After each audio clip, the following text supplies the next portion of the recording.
Salut, bienvenue sur Yaps. Pas la peine de régler votre écran. En fait, j'ai mis l'iPod en mode paysage pour vous montrer aujourd'hui trois petites applications musicales qui vont vous permettre de vous amuser en faisant de la musique très facilement sur votre iPhone ou sur votre iPod Touch. Alors, on va commencer par la première qui s'appelle Pianist, qui est la nouvelle version d'une appli qui s'appelait autrefois Yano. Alors, c'est parti. Alors ici, pas d'interface compliquée, c'est tout simple. On a un clavier de piano qui est transposable sur plusieurs octaves. Donc on peut transposer un tout petit peu avec les touches, avec ces touches-là, ou transposer directement d'une octave avec cette touche-là.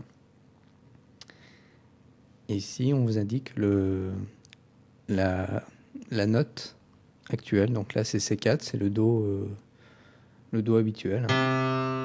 Voilà. Alors les sons de piano sont quand même très corrects. Un gros avantage de cette appli, c'est que les sons sont polyphoniques et que l'on peut jouer de plusieurs touches simultanément. Donc on peut faire des accords assez basiques.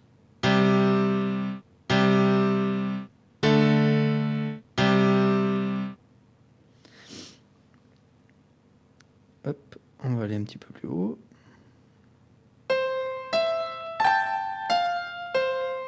Désolé pour les fausses notes, mais c'est pas facile de jouer sur un iPod qui est incliné.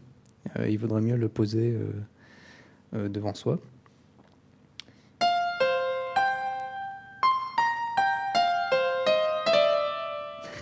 Encore une fausse note. Mais sérieusement, c'est jouable, hein. Avec un petit peu d'entraînement, on peut imaginer emporter ça sur scène, brancher un jack et se faire un solo de piano sur un morceau.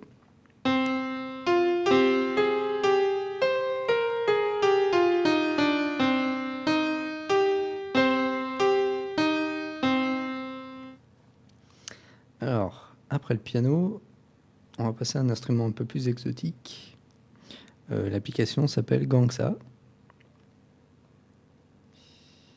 Et ça simule un... Je crois que c'est un gamelan. Ah bah j'ai mis le truc à l'envers. Bon, c'est pas grave. Alors bah là c'est tout simple, on a 5 possibilités. Alors bien sûr c'est accordé suivant une échelle spéciale, hein. C'est pas l'échelle qu'on utilise nous pour d'autres instruments. Donc là c'est clair qu'on peut pas vraiment l'intégrer dans un orchestre, hein. Mais il faut reconnaître que les sons sont très sympas, puis ça réagit bien aux commandes. On peut muter le son. Voilà, comme ça.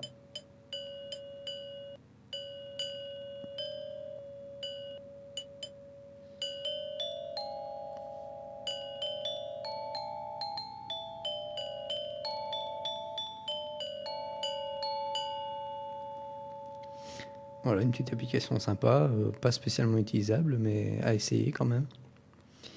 Et on va terminer par le truc qui tue, sa race. C'est une boîte à rythme qui ressemble pas mal, pour ceux qui connaissent, aux vieilles boîtes à rythme Yamaha, par exemple, où on avait des tout petits pads sensibles à la pression. Bon là, bien sûr, c'est pas sensible, hein, c'est juste... ça réagit au toucher du pad. Ce qui est intéressant, c'est que donc l'appli s'appelle Mo 808. Là, on a quelques instructions assez pratiques. Oui, ce qui est intéressant, c'est qu'on a plusieurs kits de batterie. Par exemple, un kit électro.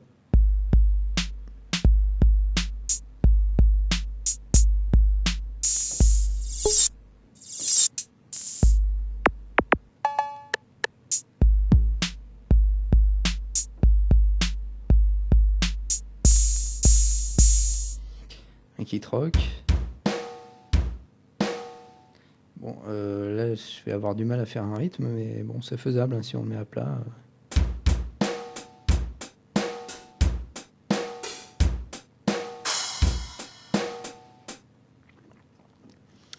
Les sons sont très corrects là aussi, hein. Un kit dance.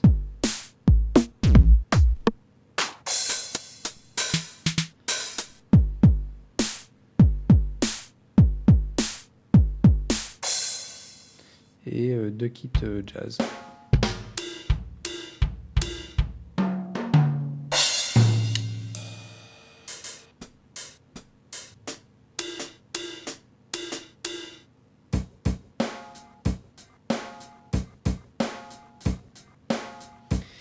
Donc là, c'est super jouable, ça réagit bien et je suis sûr qu'avec un peu de pratique, on peut faire des trucs assez sympas. Ça se rapproche des petites boîtes à rythme portables. Donc là aussi, à tester en live. Si vous avez une vidéo de vous en train de jouer de ce truc en live, n'hésitez pas à nous la montrer. Donc voilà, trois petites applications à découvrir, à tester. Je mettrai les liens des sources sur le blog. Et je vous dis à bientôt pour des nouveaux tests sur iApps. Salut!